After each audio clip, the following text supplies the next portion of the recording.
Subscribe to AAN Creation and press the bell icon for latest videos. Welcome again friends. If you're using the new Microsoft Edge browser based on the Chromium project, you can reset your settings at any time. You might need to do this if you're experiencing issues, or when an extension or app modified your settings without your permission. In this video, you'll learn the steps to reset the settings to their default values on the new Microsoft Edge for Windows 10. To delete and restore the default settings values on the new Chromium version of Microsoft Edge, use these steps. First, open Microsoft Edge, and click the Settings and More three-dotted button on the top right corner.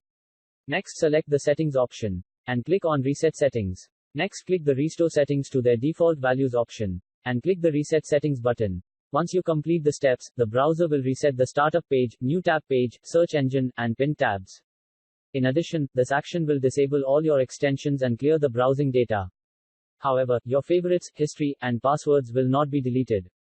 If you need to delete this data as well, you'll need to do it from the Profiles page and deleting your current profile.